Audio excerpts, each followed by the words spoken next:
오늘은 날씨가 조금 선선했죠. 근데 최근 들어서 날씨가 정말 이상한 것 같아요. 어떤 날은 집중호우가 오기도 하고, 불볕 더위가 지속되기도 하고.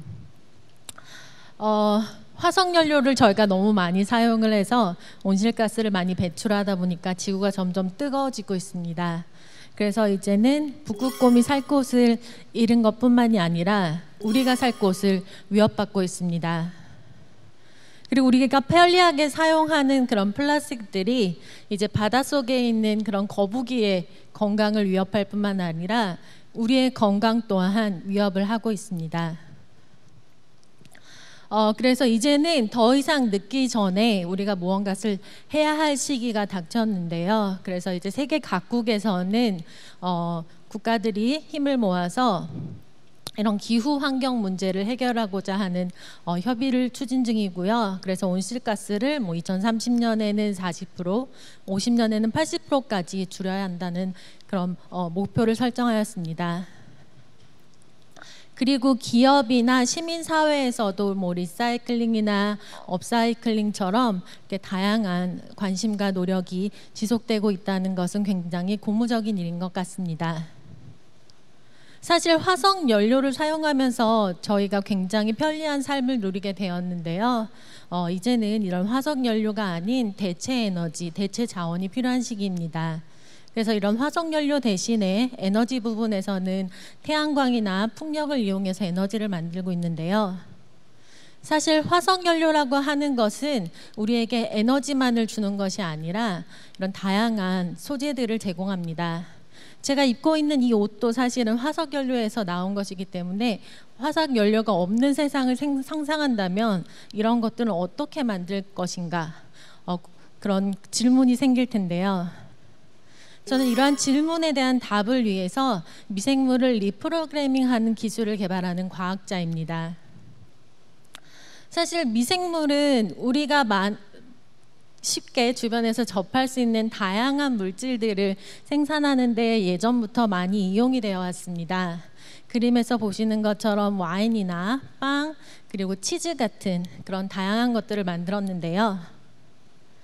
최근에는 대사공학이나 합성생물학 기술의 도움을 받아서 자동차 연료나 아니면 말라리아 치료제 같은 그런 우리에게 필요한 많은 물질들을 생산할 수 있는 인공 미생물 세포 공장으로 변신하고 있습니다.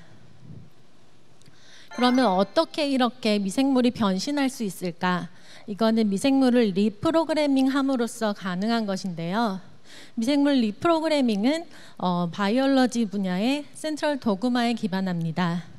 그림에서 보시는 것처럼 DNA에서 RNA로, RNA에서 프로테인으로 전달되는 유전 정보에 기반해서 미생물을 리프로그래밍 할 수 있는데요. 예를 들면 내가 어떤 미생물을 자동차 연료를 생산할 수 있는 미생물로 바꾸고 싶다라고 한다면 미생물의 대사산물을 자동차 연료로 전환할 수 있는 생화학 반응에 필요한 효소를 넣어주면 됩니다. 이러한 효소는 이런 효소를 코딩하는 DNA, 즉 유전자를 넣어줌으로써 가능한데요.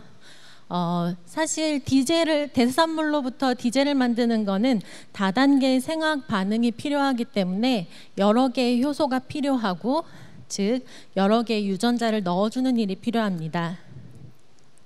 그래서 우리가 원하는 물질을 만들 수 있는 특정 유전자를 넣어주거나 아니면 원하지 않는 물질을 생산하는 반응을 매개하는 유전자를 삭제하는 과정을 통해서 우리가 미생물 안에 디자이너 패스웨이를 구축할 수 있고 이로부터 많은 물질들을 생산할 수 있게 되는 것입니다.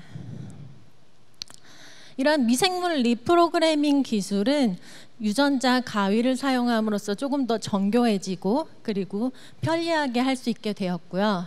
그리고 앞서 말씀하신 것처럼 인공지능 분야가 저희 분야에까지도 영향을 미쳐서 이런 인공지능에 기반한 효소의 3차원 구조를 해독함으로써 우리가 좀 더 성능이 좋은 효소를 만들 수 있고, 그리고 기존에 없었던 새로운 그런 기능을 하는 효소를 만들 수 있습니다. 이러한 인공미생물, 리프로그래밍된 인공미생물은요, 화석연료가 아닌 다양한 원료로부터 우리가 원하는 물질을 만들 수 있게 해주는데요.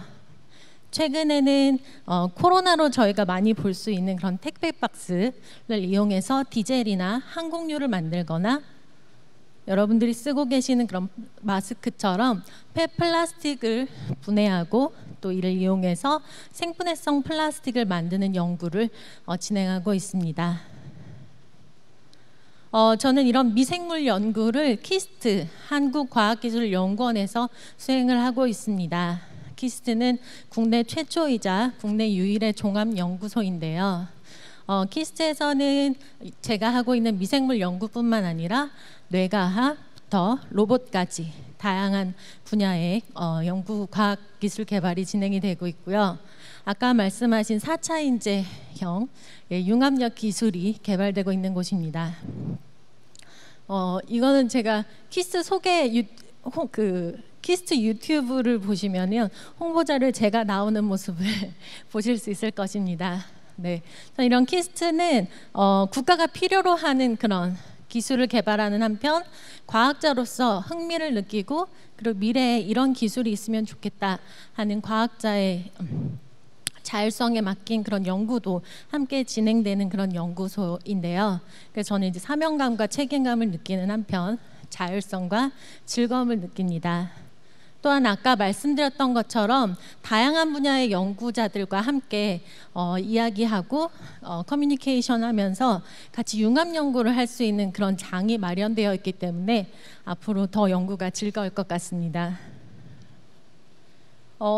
사실 저는 과학자가 되고 싶진 않았고요. 어릴 때 전 선생님이 되고 싶었는데요. 라떼는 말이에요. 여자들은 대부분 선생님이 되고 싶었고, 그 다음에 이제 남학생들은 과학자가 되고 싶던 그런 이제 예전에 학교를 다녔기 때문이기도 했던 것 같고요. 그리고 더 솔직하게 말하자면 왠지 과학자라고 하면 굉장히 공부를 잘할 것 같고, 뭔가 자기만의 독특한 세계가 있을 것 같고, 그리고 365일 실험실에 처박혀 있을 것 같고, 약간 그런 생각이 내가 과학자 될 수 있을까라는 생각을 하게 했던 것 같아요. 근데 실제로 지금 이제 과학자가 되고 나서 주위를 살펴보면 그런 분들만 있는 건 아닌 것 같아요. 예, 꼭 독특한 분만 계신 것도 아니고 정말 일 중독자만 있는 것도 아닌 그런 세계가 과학자의 세계라고 아셨으면 좋겠습니다. 그래서 저도 키스에서는 과학자지만 집에선 두 아이의 엄마입니다. 워킹맘으로 일하는 게 사실은 쉽지는 않지만 그래도 저는 과학자로서 제가 해야 하는 일 그리고 저의 일정을 결정하는 데 있어서 주도권이 있기 때문에 어느 정도 워라밸을 유지할 수 있습니다. 그게 과학자의 장점인 것 같기도 해요.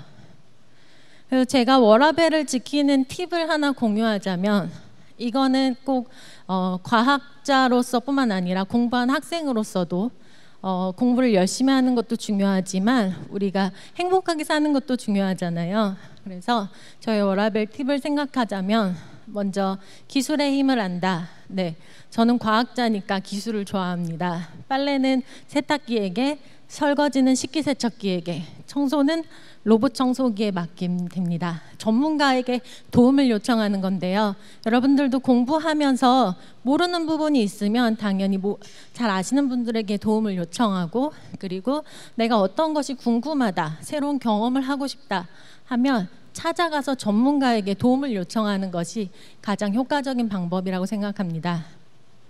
그리고 이제 일을 하다 보면 아이들이랑 보내는 시간이 좀 적게 되는데요. 시간은 양이 아니라 질입니다. 이거는 일을 할 때도 마찬가지인데요. 제가 얼마만큼 시간을 쏟았냐가 중요한 게 아니라 내가 얼마만큼의 시간을 얼마나 효과적으로 보냈느냐, 이것이 중요합니다. 그리고 마지막으로 이제 마인드 컨트롤인데요. 나는 잘하고 있다 라는 마인드 컨트롤입니다. 일반적으로 여성의 경우에는 남성보다 자기를 평가할 때 조금 더 박하다고 해요. 난 잘하고 있지만 나 잘하고 있는 거 맞나? 이런 생각이 들 때가 많거든요. 이럴 때 난 잘하고 있어라는 마인드 컨트롤이 중요한 것 같습니다. 결론 마지막 슬라이드인데요. 여기서 말씀드리고 싶은 거는 저는 이제 여성 과학자인데요. 저는 여성 과학자라는 직업이 정말 좋습니다. 네, 그래서 앞으로 더 많은 여성 과학자분들이 많이 나오면 좋을 것 같은데요. 사실은 앞서 말씀하셨던 것처럼 이런 과학 기술계에 여성 과학자들이 많지 않습니다. 그게 한편으로는 여성 과학자들 조금 서바이벌하기 어려운 환경은 아닐까라고 생각을 할 수도 있지만 다르게 생각해 보면 이 부분은 블루오션이 아닐까 생각합니다. 특히나 이제 앞으로 4차 산업혁명 시대에 커뮤니케이션도 더 중요해지고 융합 연구, 대화의 능력, 여러 가지 다양성이 중요해지는 시대에 여성 과학자로서 여러분들이 그런 다양성을 만들어 나갈 수 있는 그런 기회를 잡으셨으면 좋겠습니다. 네, 발표 마치겠습니다.